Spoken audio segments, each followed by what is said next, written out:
Welcome. Shalom. Okay, let's get started. Yahusha is to be our example. And we're told that a few times. So what is his example? I'm just going to go real quickly through John 7. First, if you could turn to John 7.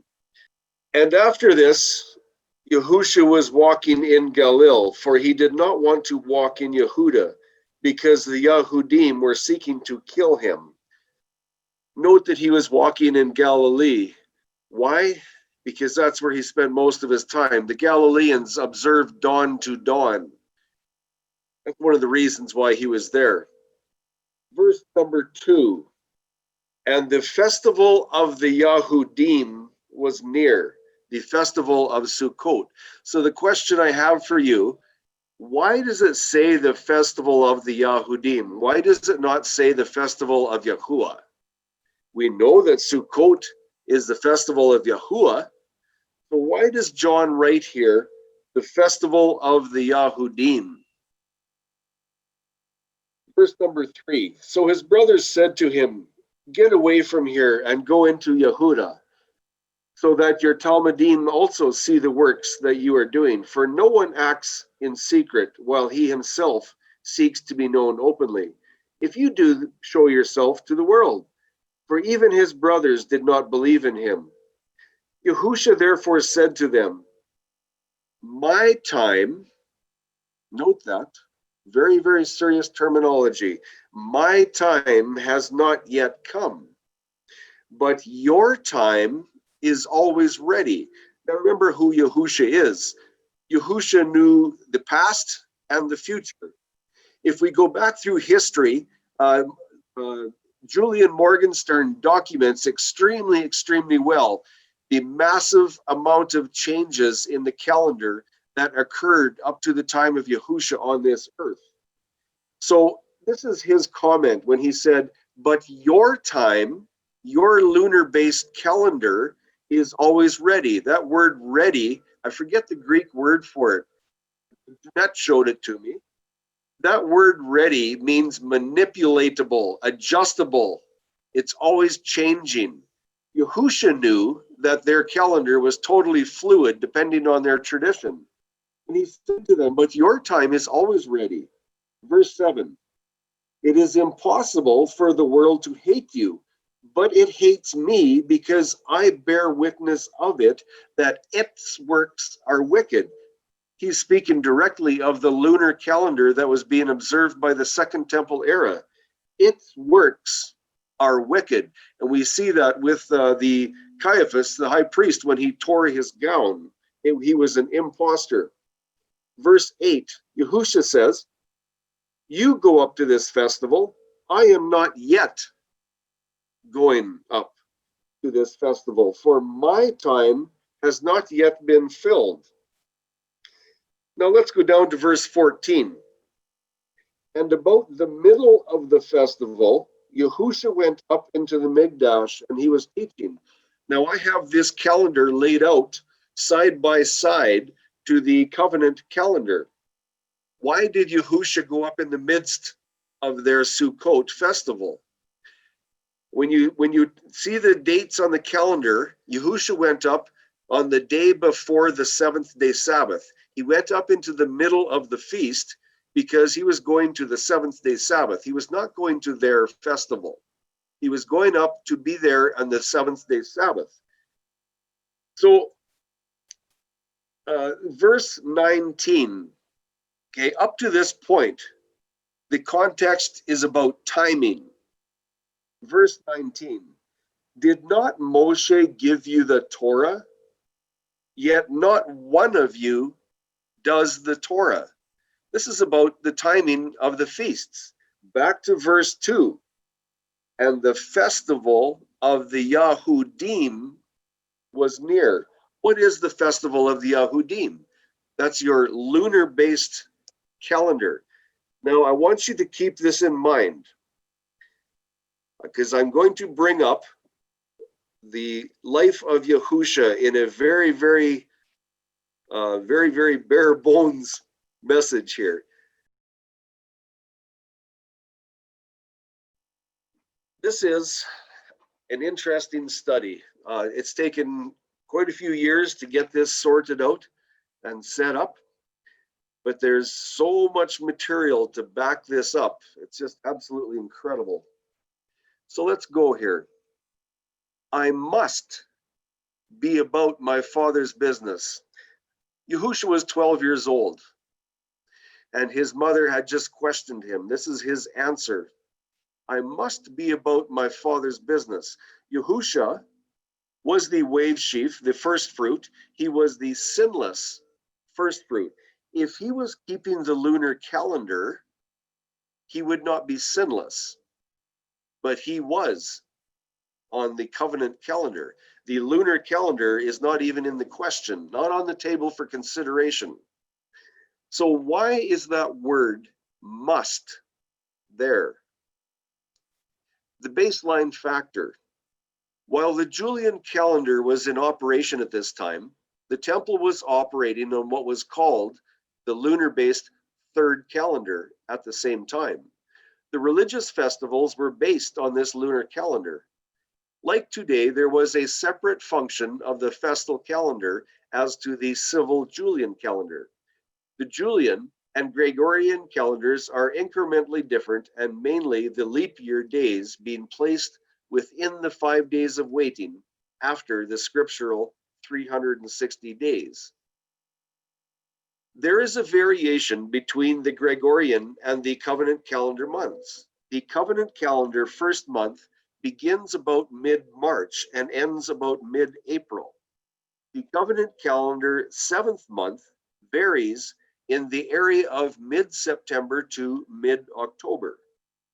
The covenant calendar ninth month varies in the area of mid-December to mid-January, and the variation depends on the structure of the variable Gregorian year.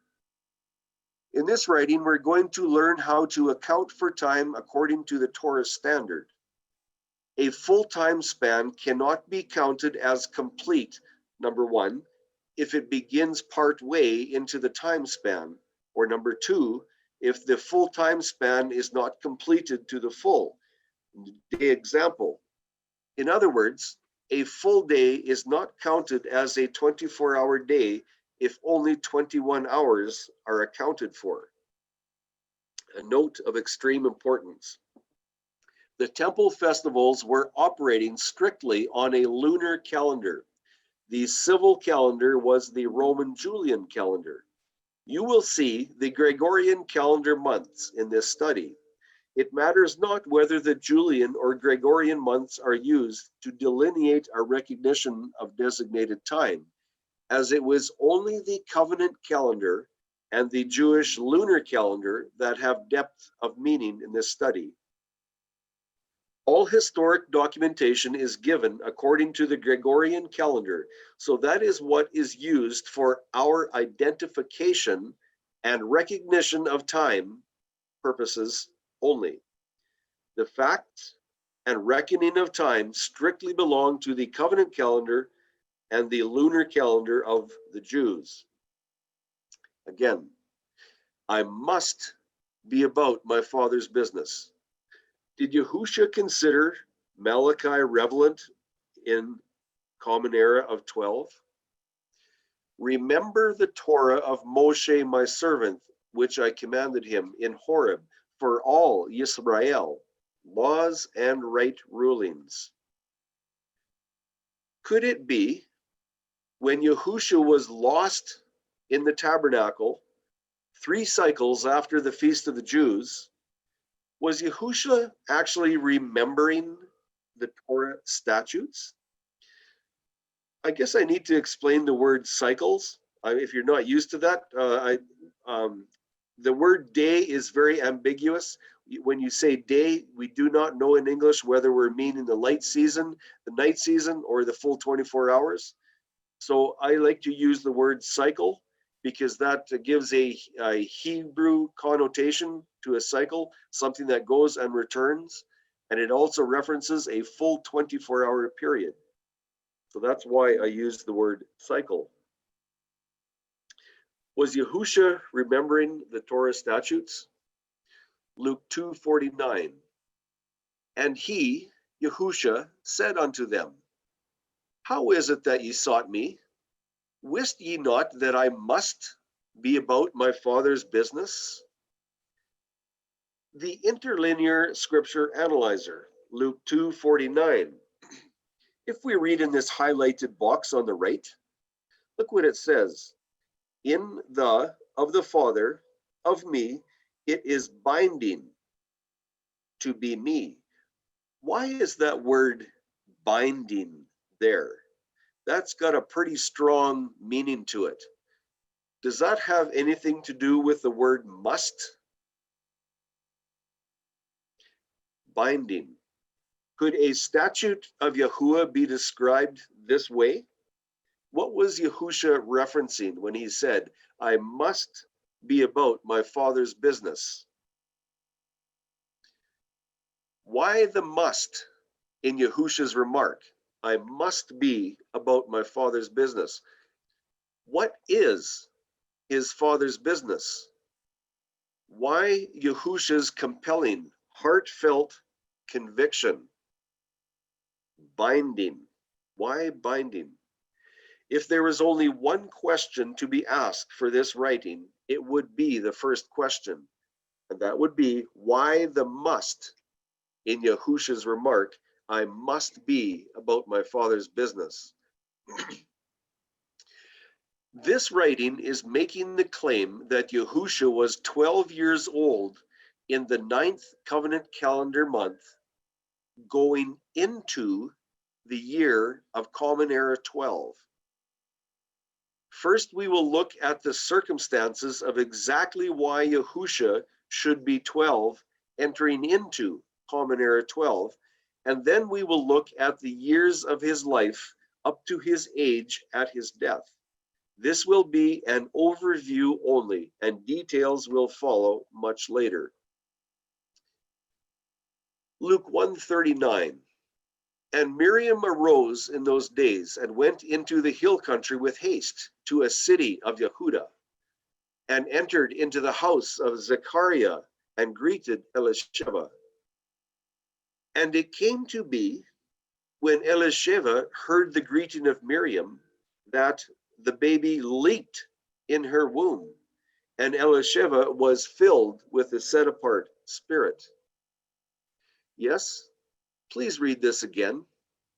And it came to be, when Elisheva heard the greeting of Miriam, that the baby leaped in her womb.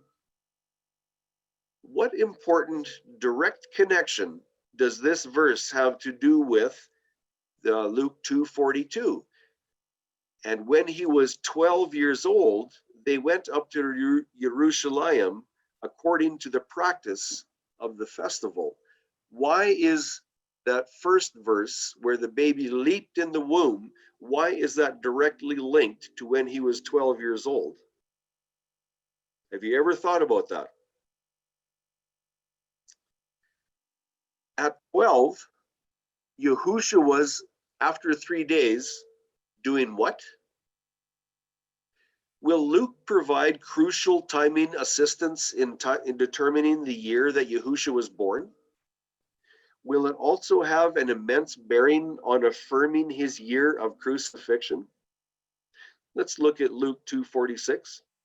And it came to pass 3 days after that they found him in the temple, sitting in the midst of doctors, both hearing them and asking them questions.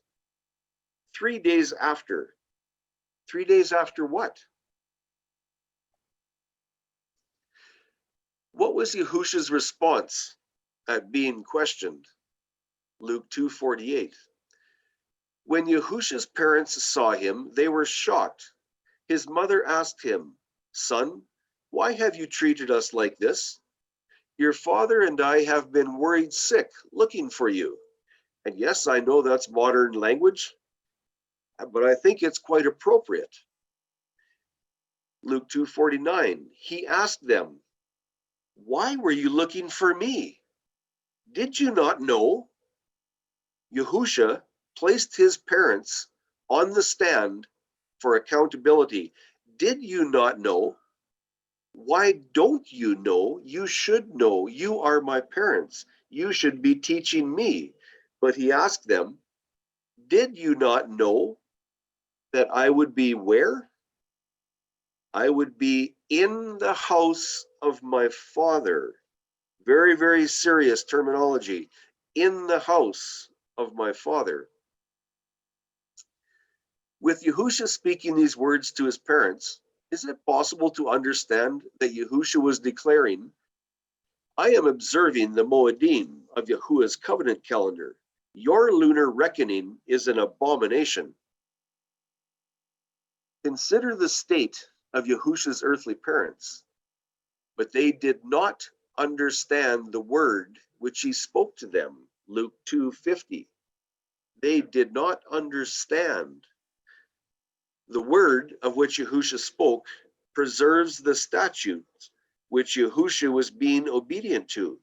He was directly referencing covenant Torah. And he said to them, or no, and it records, but they did not understand the word. Yahusha's earthly parents did not have a correct understanding of covenant Torah. They had been deceived by years and years of lunar reckoning contamination through the Second Temple era deception, which revered impostor high priests.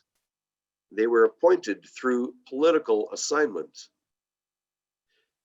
Yahusha's earthly parents were not observing Yahuwah's established calendar within his covenant at that time.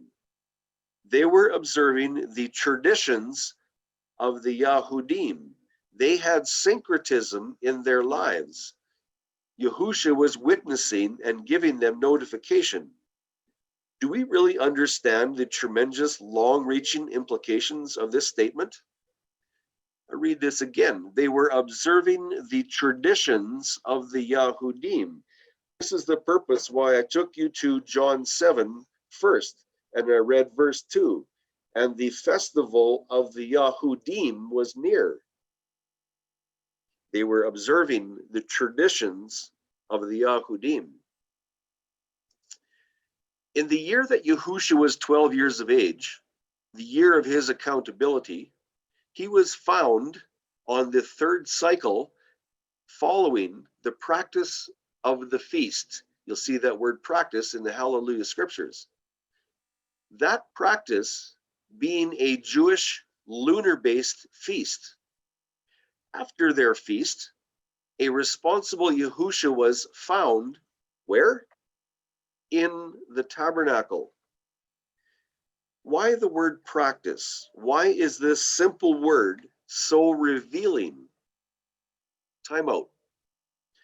Do we really think the creator of the universe was lost?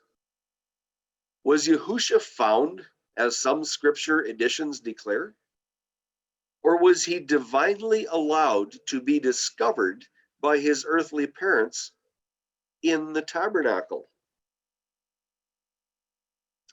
There comes that word for binding. Why was binding connected with being in the tabernacle? Okay, back to the question. Why is the word practice used in this text? So I want you to look at this next few verses here. I want you to notice that they're all in Luke 2, the same chapter. What did Luke document as the covering authority for Yahusha? Luke 2:21. And when the 8 days were completed for him to be circumcised, his name was called Yahusha, the name given by the messenger before he was conceived in the womb. And when the 8 days of her cleansing, according to the Torah of Moshe, were completed, they brought him to Jerusalem to present him to Yahuwah. According to the Torah, there's your authority. Verse 23, as it has been written in the Torah of Yahuwah, there's the authority.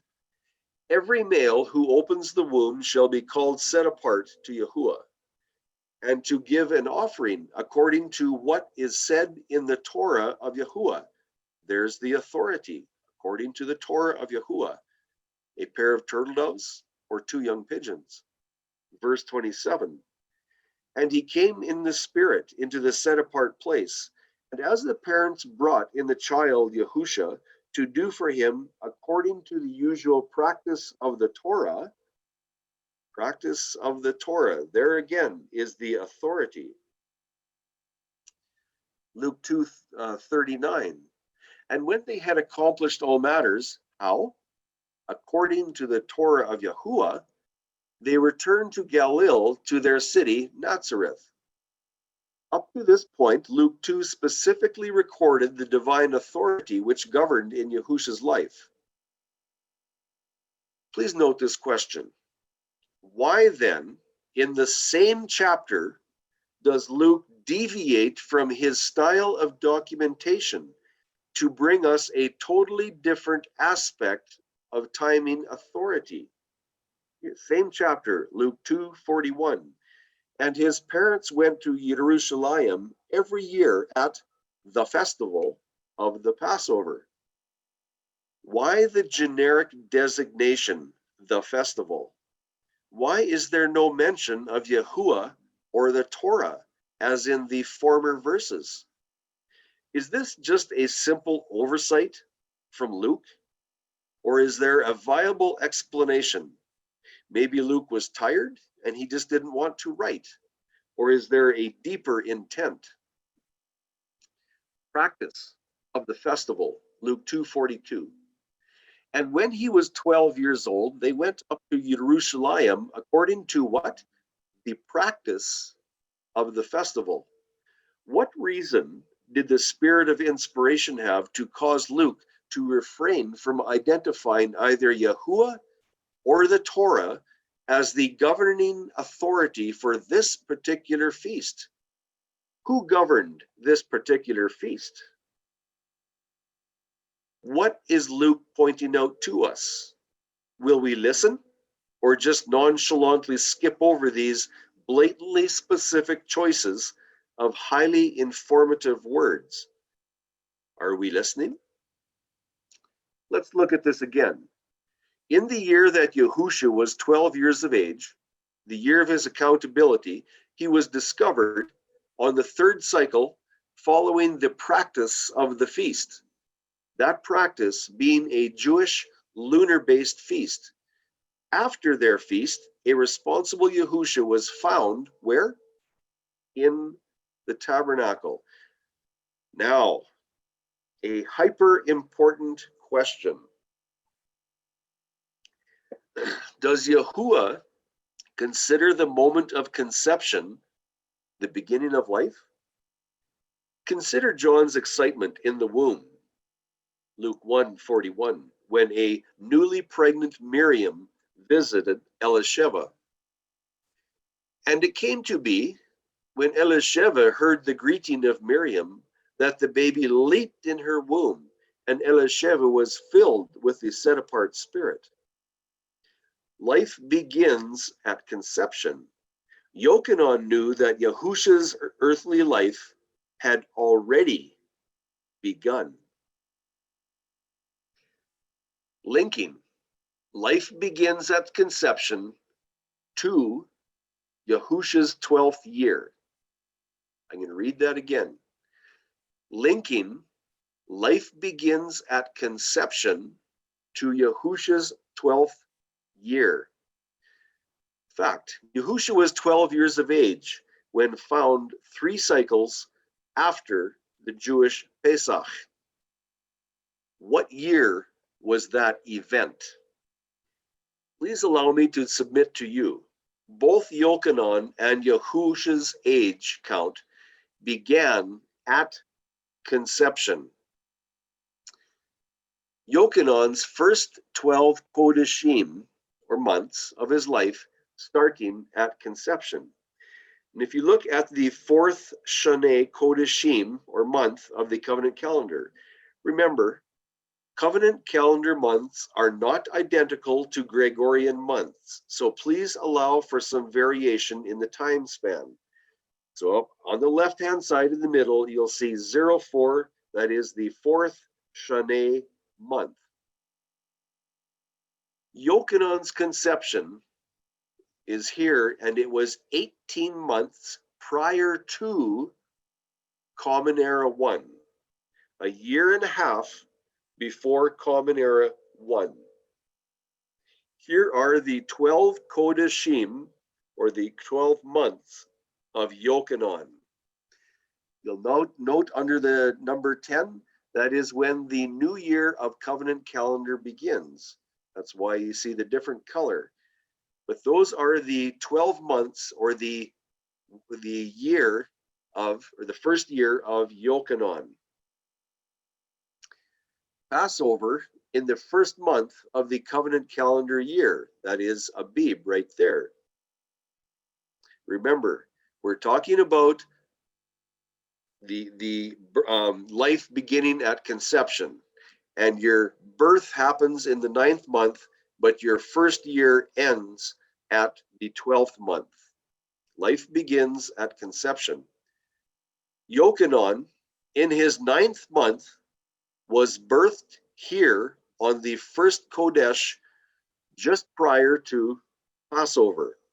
Now I'm going to speak on this prior to Passover. I believe it was just prior to it. I do not believe we have an accurate date. Yochanan birthed at 9 months here just before Passover. There's the months.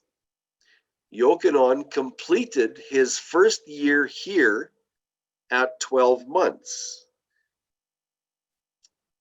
Now, Yahusha, being 6 Kodashim younger than Yochanan, was birthed here in his 9th month, just before Sukkot. 9th month does not equate to 1 year. Yahusha needed 3 more months to fulfill his first year. Yahusha completed his first year of 12 months here in the 9th month of covenant calendar. And yes, it worked out onto December, kind of interestingly, December on the Gregorian calendar. But that was the final month of his first year. Note, the grand points of reckoning are, first, Yochanan's birth prior to Passover, and second, Yahusha's birth just before Sukkot. And yes, I do have a PowerPoint that goes into great detail in this. Neil knows where it is. He knows very well where it is. And if you want to look at that, that would be very, very good. Yahusha's years are counted from the time of conception. For Yahusha to be 12 years old in the year 12 Common Era, when he was found 3 cycles later in the tabernacle, he must first be 1 year old upon entering Common Era 1.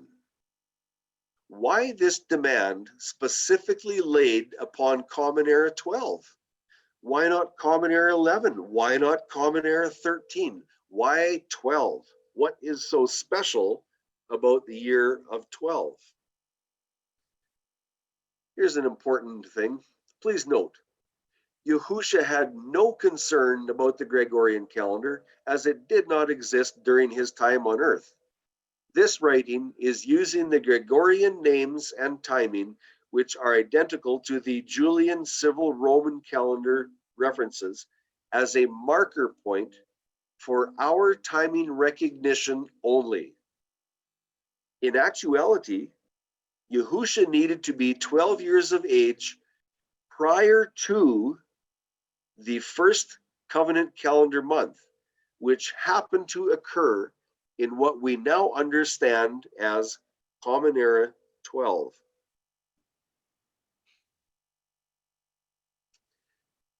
Yahusha, who was conceived 12 months before one of the Common Era, being born near Sukkot, he needed 3 more months to complete his first year prior to Common Era 1. Now, I know this is probably a little confusing and I'm probably going fast. You'll probably need to look at this again. But it's fully available for you to go through at your own leisure. Yahusha was 1 year old going into or entering Common Era 1. That means in the 9th month of Covenant Calendar, that's the end of the first Gregorian, end of the first year Gregorian, Yahusha turned 2 years old, and so on and so forth. So when we go down to the year Common Era 11, in Common Era 11, at the end of the Gregorian year, Yahusha completed his 12th year. So he is one up on the year coming. Here's a special interest quote. Who was born in the year 1? Birth of Yahusha as assigned by Dionysius Exiguus in his Anno Domini era, according to at least one scholar. However, most scholars think Dionysius placed the birth of Yahusha in the previous year, 1 BC.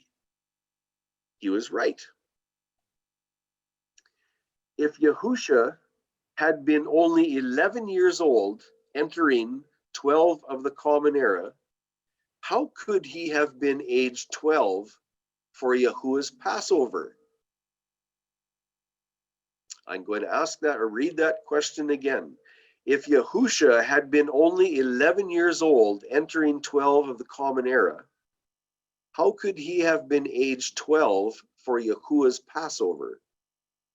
It was 12 of the Common Era when he was discovered presenting himself before Yahuwah in the place which he chooses.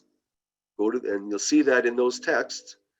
Yahusha was discovered in the tabernacle, observing the feast of Passover, unleavened bread, 3 cycles after the lunar-based feast of the Jews.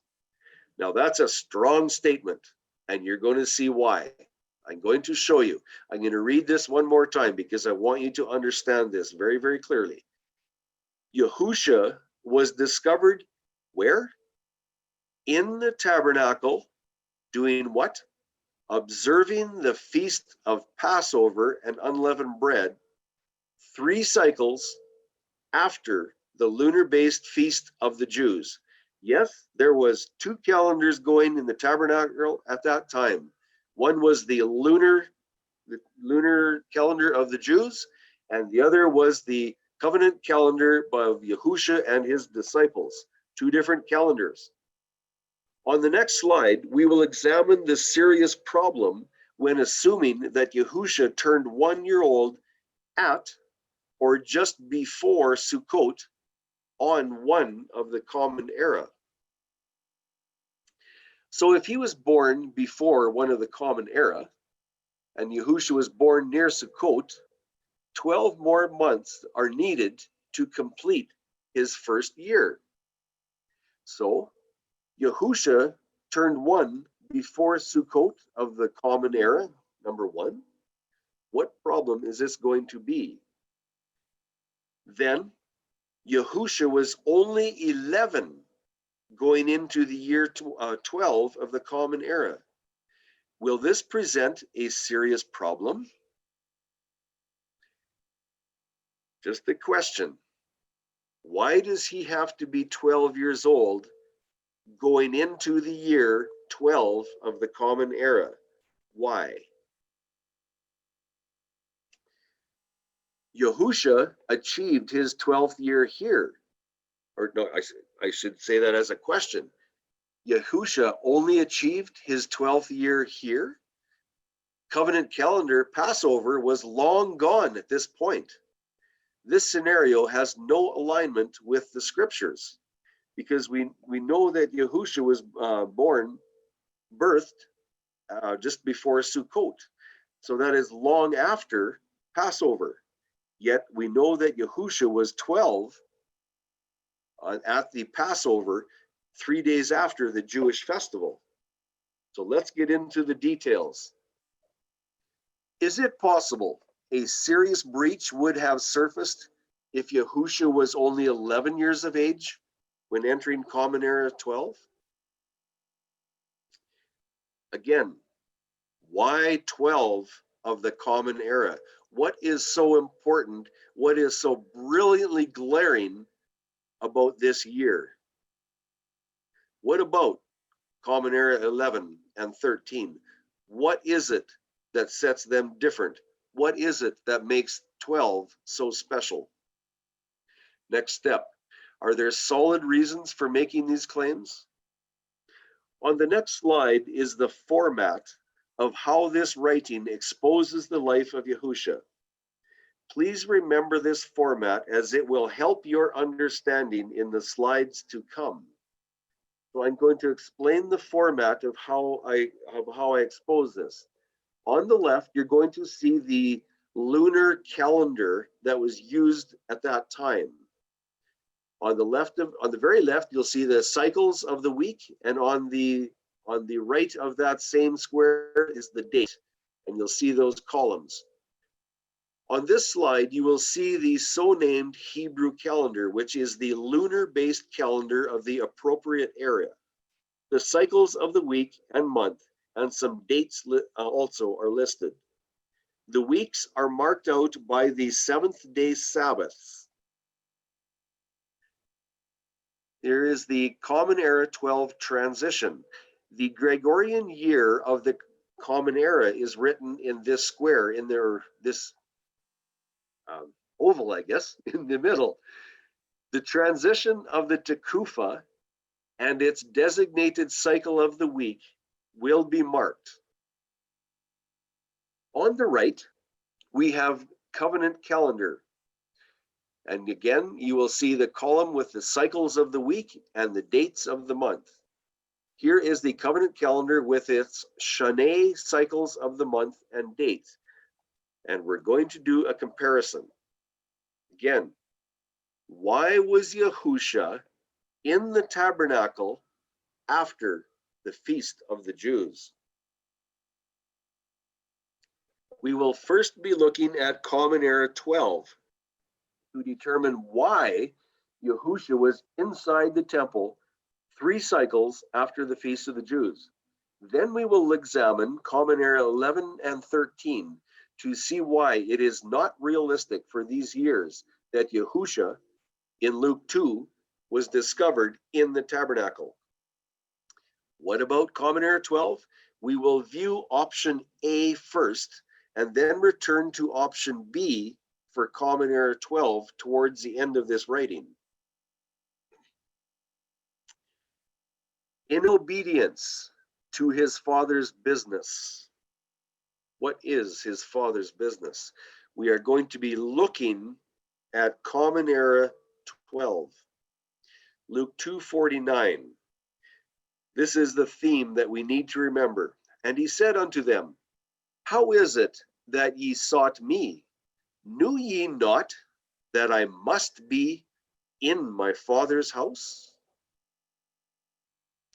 Matthew 5:17. Think not that I came to destroy the law or the prophets. I came not to destroy, but to fulfill. Must be in my Father's house. Okay, now it gets a little bit more difficult. On the left, you will see the sea green number 12. I wonder if I can get my cursor here. There's number 12. That's the year, Common Era 12. The Tekufa is March 22, right there. Now we're going to go over to here.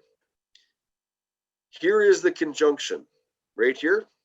It's a dark, well, it's the no moon or dark moon, some people call it. This is the conjunction in the year of Common Era 12. Here is your sliver moon, 2 evenings afterwards. And this is new moon day. Yes, they observe the sliver moon, and the next day is their new moon day. Now this is the details that we're going to be plugging into the calendar. But there's more. Here is covenant calendar. This is the Tekufa right here. It happens on the 22nd. And you'll see over here, March 22nd. It's this information that we're plugging into the calendar. And it is on a third cycle of the week. Very, very important. This is how we make alignment with the scriptures. This factor is the common denominator between the calendars and has the essential importance of oxygen.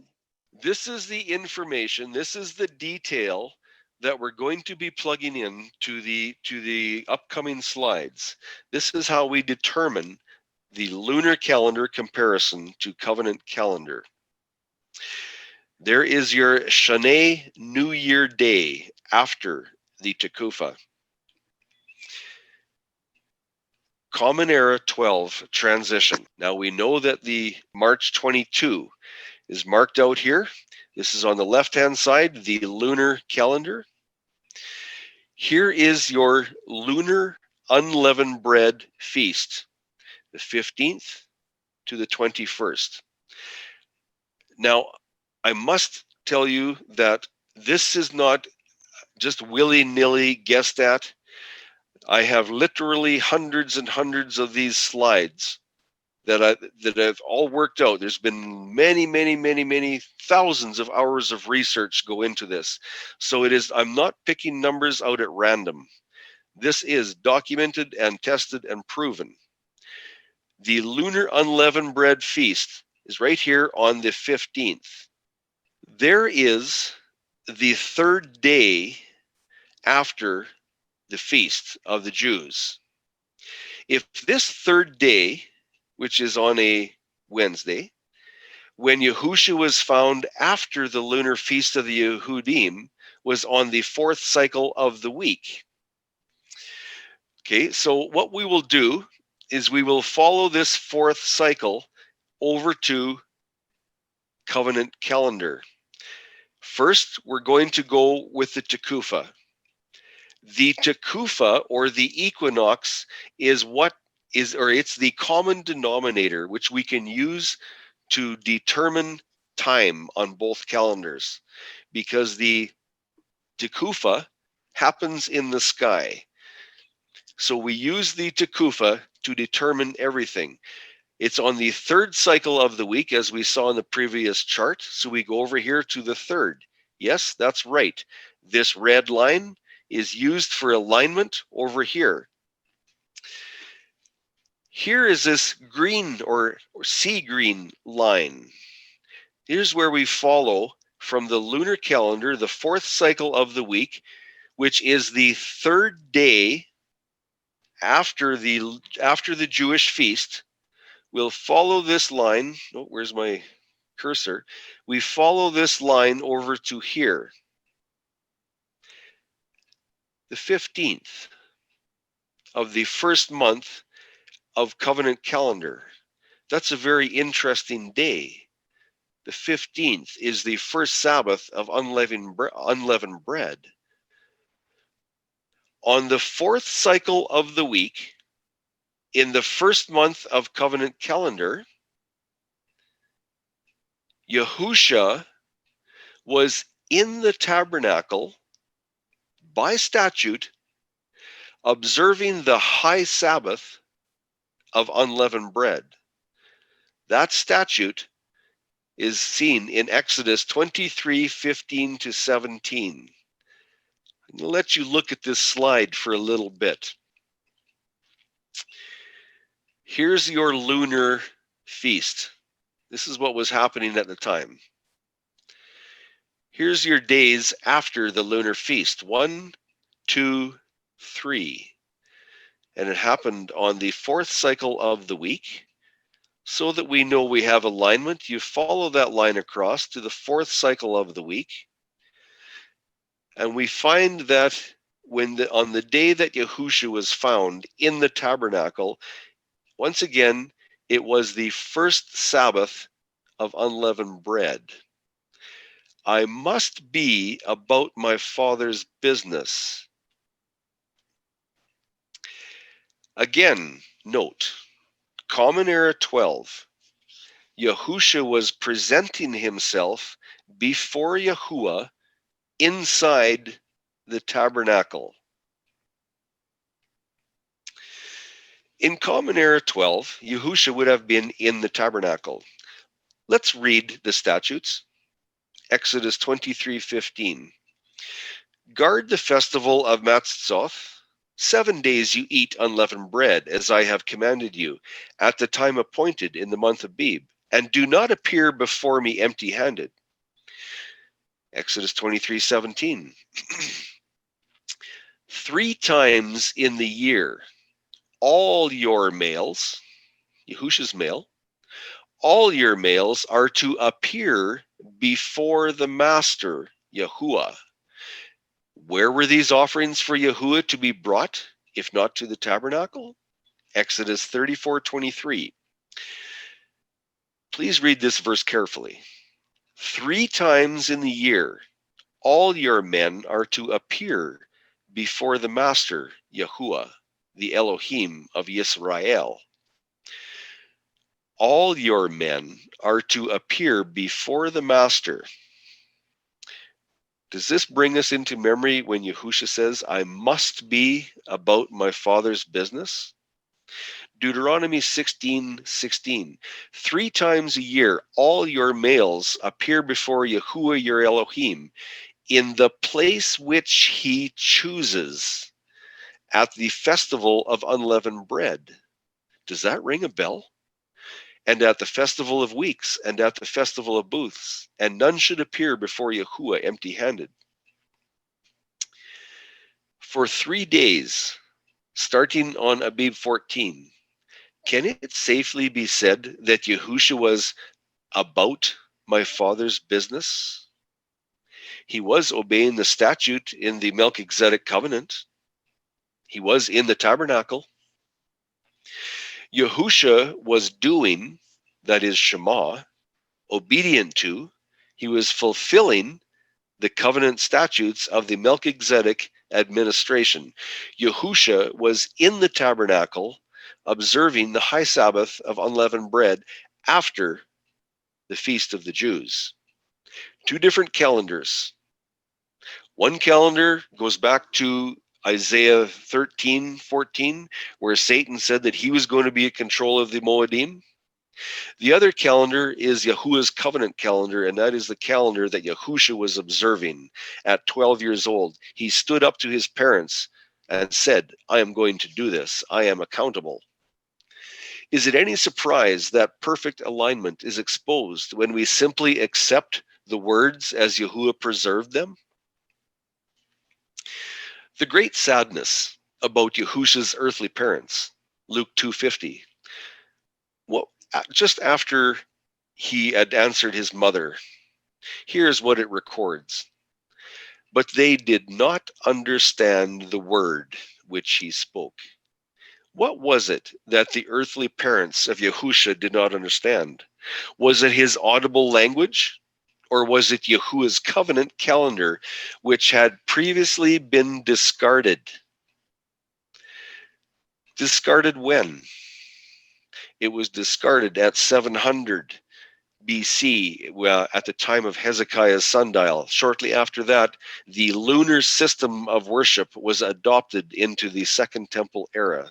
That is when the contamination began.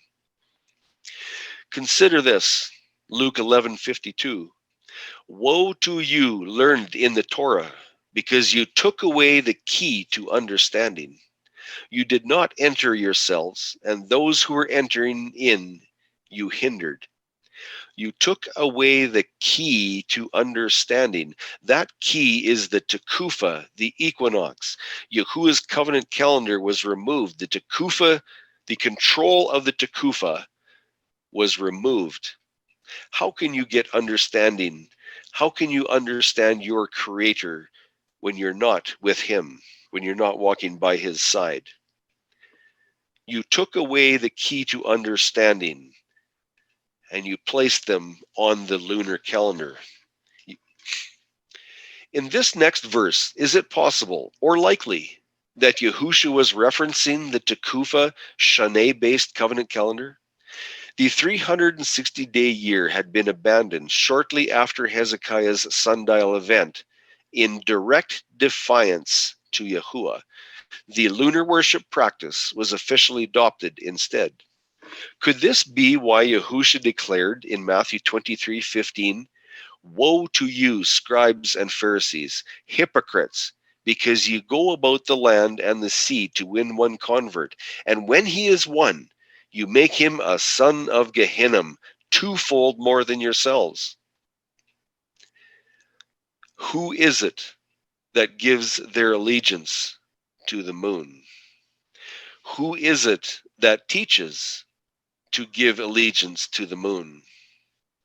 Should we be getting our information from that source, or should we be remembering the Torah? Speaking to the scribes much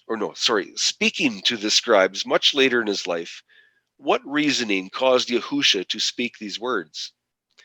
Did not Moshe give you the Torah? Yet not one of you does the Torah. Why do you seek to kill me? And yet I am hammered with the idea that salvation is of the Jews. What is the correct translation and understanding? Could it be pointing us to the geographical Judah instead? Consider these words of Yahusha, Matthew 5:20. For I say to you that unless your righteousness exceeds that of the scribes and Pharisees, you shall by no means enter into the reign of the heavens.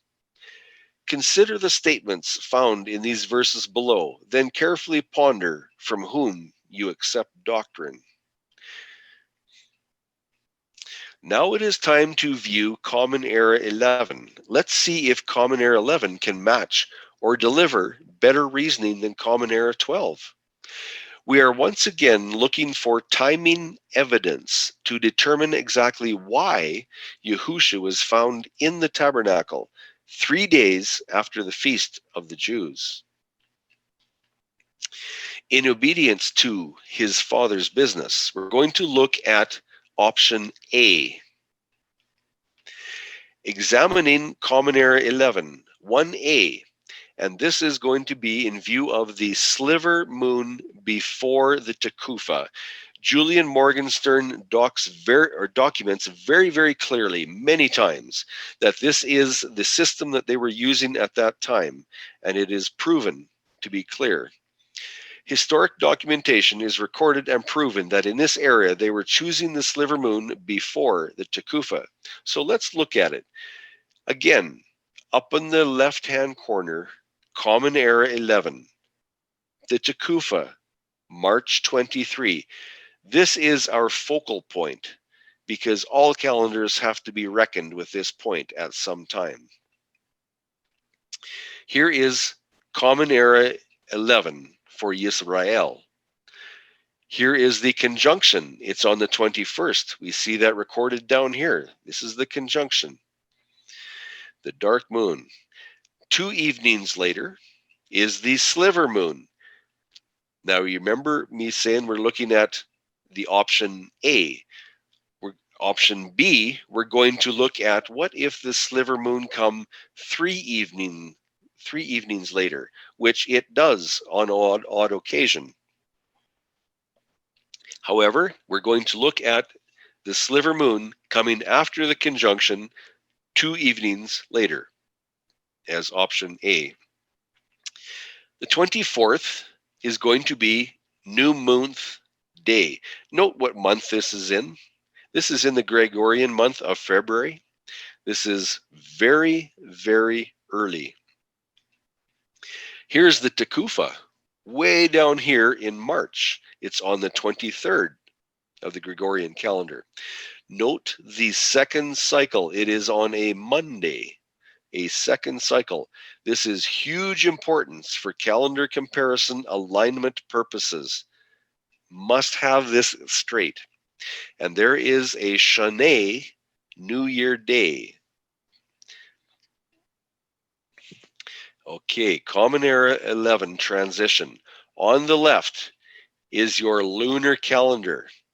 Here is the information that we're plugging in. Here is your new month day. It is February 24, Gregorian, very early in the year. The lunar month begins here. The March month begins here. Note these arrows. These are here for our timing, location, recognition purposes only, just so we understand where we're at. Now let's look at the covenant calendar. There's the Tekufa.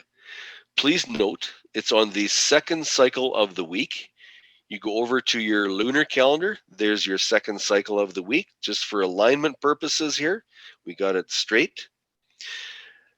This slide is specifically to expose the new month day location in relation to the Tekufa. That means new month day way up here, very early in comparison to the Tekufa, a long ways away. So let's look at it.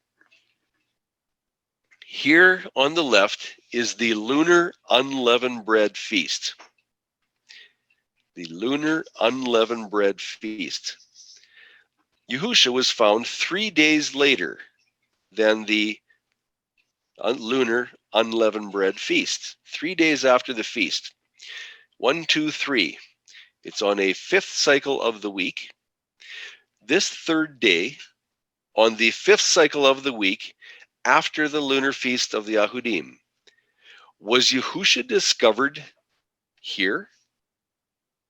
Here is the Tekufa over here. It's the second cycle of the week. If you follow that across, second cycle of the week, we are in alignment. What importance does that have? If Yahusha was found 3 days after the feast of the Jews, it would have been the 361st day of the year. Is there anything about the 361st cycle that could cause Yahusha to be about my Father's business? Is there a statute in the Torah that says you must be in the tabernacle on the 361st day of the year? No, of course not. It doesn't say anything like that. So it doesn't look like this is the year that Yahusha was found 3 days after the Jewish feast. It's not even close. Let's look at option B. This is where the sliver moon comes after, or 3 days after, the conjunction. Or sorry, not the conjunction, after the Tekufa. The sliver after the Tekufa. And we find here John 7:6, but your time is always ready. We know that the Jews adjust their calendar to however they want it, however it fits their belief system. So let's look at this option. It's the same year, Common Era 11, and then the Tekufa is still March 23, and it's still Common Era 11. The Tekufa is still on the second cycle of the week, the 12th month, the 365th cycle, or March 23, Gregorian, right there. Let's look at the lunar system. Now, it's also on the conjunction, right here. You see on the 23rd, this is the conjunction, the dark moon. There is our Shana New Year Day, and the sliver moon comes after that, afterwards. And there is the fifth cycle, that is the new month day. And it's on the fifth cycle. We need to note that for alignment purposes. Let's go to our charts. Common Era 11, March 26. There's the fifth cycle. It's new month day. So we got our straighten out there. Here is the lunar unleavened bread feast on option B. Here is the 3 days that Yahusha was found after the lunar feast. The third cycle would be a seventh-day Sabbath after the lunar feast of the Yahudim. Was Yahusha discovered here?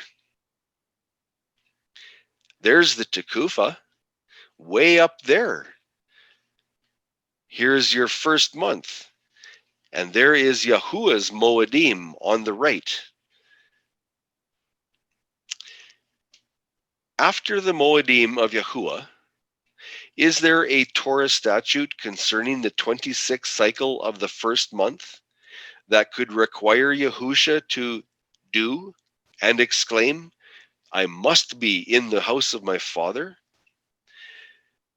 For if we go on the left, we count out the 3 days over here, 1, 2, 3, and we follow that across. That is on the 26th day of covenant calendar. The statutes say nothing about the 26th day of the covenant calendar.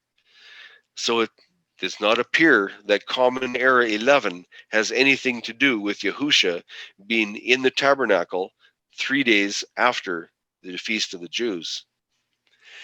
Considering Common Era 11, have you found any specific scriptural reason why Yahusha would declare he was being obedient to the will of Yahuwah on Abib 26? In obedient to his father's business, we're going to look at Common Era of 13. Here's the verse again. He said to them, why were you looking for me? Did you not know that I would be in the house of my father?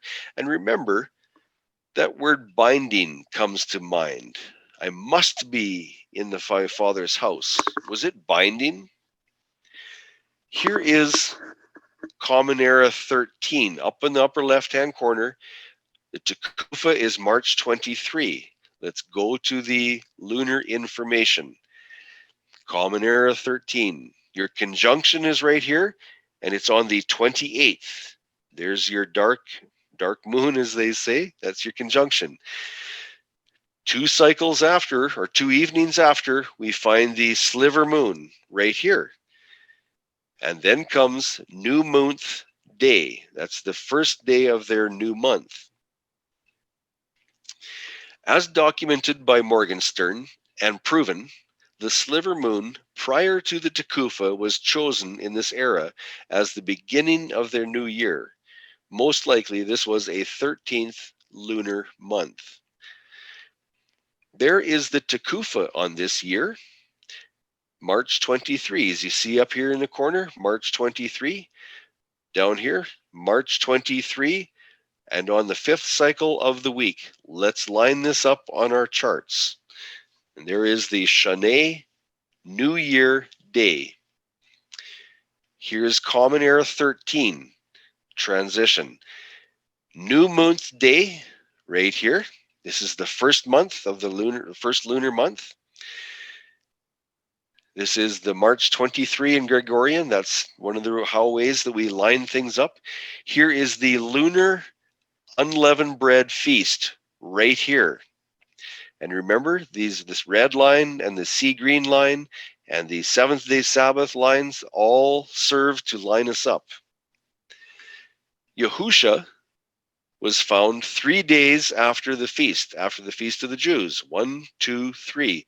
It's on the first cycle of the week. Here is the third day, the first cycle of the week after the feast of the Yahudim. So where's the Tekufa? It's on the 5th cycle of the week. It's on the 21st day of the lunar month. But we go over to here. You follow this green line over here. This is the first cycle of the week. So here's the first cycle of the week. We know we're lined up. Did the Torah statutes require Yahusha on the 3rd day of the first month to be in the house of Yahuwah about my father's business? No. The Torah says nothing about being in the house of Yahuwah on the 3rd day of the month. Common Era 13 is not the year that Yahusha was 12, 3 days later than the Jewish feast. Common Era 12 is that year. Okay, moving on to the next step of this journey. At the end of the Gregorian year, Yahusha would turn the next year's number. Yahusha would complete his 14th year in the 9th month of covenant calendar, or December of Common Era 13. Does this time reckoning align with Yahusha's crucifixion? There is his ages in the years right there. If you go down to the bottom, you'll see this is the year 28. Go to the right over here, and he was 29 at the end of Common Era 28. Why is this important? At the end of Common Era 30, Yahuwah completed his 31st year. There on the left is the year 31. Yahusha was 31 years young going into this year. Passover, Common Era 31. Yahusha died at 31 years of age. He was still a lamb of the first year. He had not yet accomplished his second year of ministry. Remember, Yahusha did not stay on earth until the 9th month of the covenant calendar, where he would have then turned 32 earthly years. Exodus 12:5. Your lamb shall be without blemish, a male of the first year. Ye shall take it out from the sheep or from the goats. That is the statute, that is the type that Yahusha had to fulfill, being the antitype. A lamb, a male of the first year. So in the year Passover 31, over here up in the upper left, in the year of 31, Yahusha was 31 years young when he died at Passover. A final review. Let's have another look at Common Era 12. But this time, we will view option B. Note the mocking moniker applied by sailors to the inconsistent characteristics of the moon. What if the drunken sailor waited to appear on the third evening after the conjunction? Will this make a significant change in favor of the lunar calendar for Common Era 12? Will it? What would have changed? Only the cycle of the week upon which they started the lunar month, and consequently, the cycle of the week that Yahusha appeared in the tabernacle are changed. Will it make a difference? Will there be a favor on the lunar year? Once again, we see this is the conjunction over here on the 11th. The sliver moon is now spotted on the third evening after the conjunction. So we come down to here, the sliver moon spotted here. The new moonth day is now on the third cycle of the week, the 15th of March, Gregorian. And there is your Tekufa and your Shoneh New Year Day. So let's look at these details on a chart. Common Era 12 transition. This is March 22. This is the Tekufa on the third cycle of the week. So we got full alignment here. Here's your lunar unleavened bread feast on this type of reckoning. Here's your 1, 2, 3 days that Yahusha would have been found after the Jewish feast. The third cycle after the lunar feast of the Yahudim is now the 5th cycle of the week. See that number 5 over here? You follow this sea green line over here. Here is Yahuwah's covenant Moedim, his feasts. What day is this? This would be the second day of unleavened bread, of Yahuwah's feast. Yahusha had been in the tabernacle by statute, observing the moed of unleavened bread for 2 cycles on this option. So it doesn't matter which option, what day the sliver moon was spotted on. Yahusha was still in the tabernacle, observing the business of his father, the statutes, 3 days after the Jewish feast, the lunar feast. Yahusha, the living word, was most certainly fulfilling the covenant calendar statutes of Yahuwah. He was living out the Torah in real time. When he responded, "I must be about my father's business," Yahusha revealed his absolute commitment to the blood-ratified covenant calendar. Next, we're going to jump ships. We have learned how to count in a different way set by Yahusha's life example. Shall we keep going? Starting at creation, what was the design of counting the cycles? Or better worded, at what point was the first 6 cycles of creation declared a full 24 hours? Was it at the beginning of the light season? Or was it just near the Erev mixture of the evening? At what point in time within the first 24 hours of creation does Yahuwah declare the first completed cycle? Here is the first 12 hours of Earth's history, creation and restoration of light. There is your first light season. Yahusha had finished his work and he was withdrawing. That withdrawing action initiated the arrival of the evening mixture, where the darkness takes over the light. Did Yahuwah declare this a completed cycle yet? No, he did not. So let's consider the word seen in Genesis 1:5, morning or boker. Genesis 1:5b, and there was evening and there was morning one day. The full 24 hours of cycle number 1, creation and restoration of light. There is the first light season again. Yahusha withdraws after his work of creating, and that brings in the arrival of the Erev evening twilight mixture. The night season passed with nothing being said because nothing happens.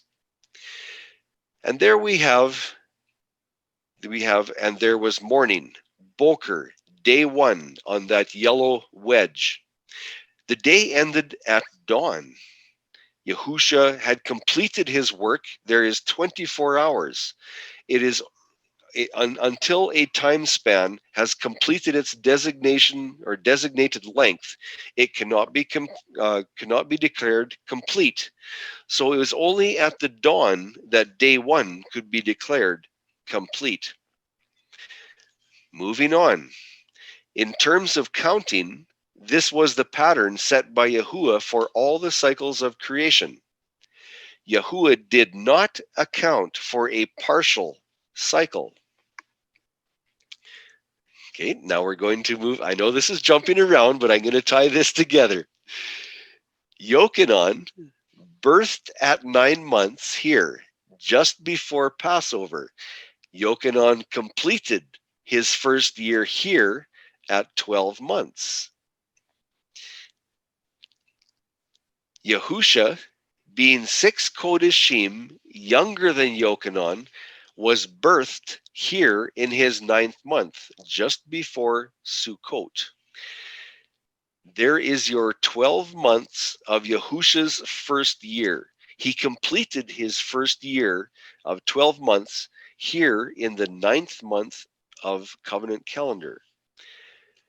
Yahusha completed his first year in the 12th month, starting from conception.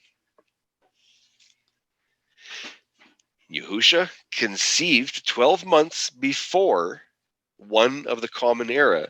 He was born near Sukkot. He completed his first year prior to Common Era 1. Yahusha was 1 year old going into or entering Common Era 1. He was not considered 2 years old entering into Common Era 1.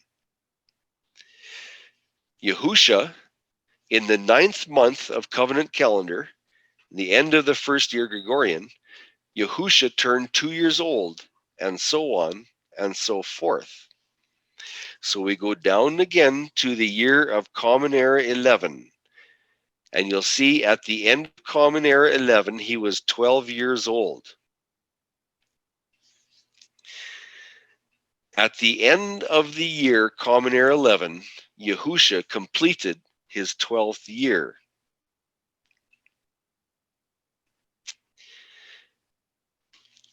In the year Common Era 12, the scripture declares that Yahusha was 12 years old 3 months before Passover began, in what we now know as Common Era 12 year. Yahusha was not considered 13 years old yet, not for another 9 months. In the year Common Era 12, Yahusha completed his 13th year long after he was observing the Feast of the Covenant calendar in the house of his father Yahuwah. Point. A cycle and a year are not accounted for as completed until they have finished their allotted time span. A week span is not accounted for as a complete unit until the seventh-day Sabbath has been given opportunity to seal off and complete the first 6 cycles of work with a rest.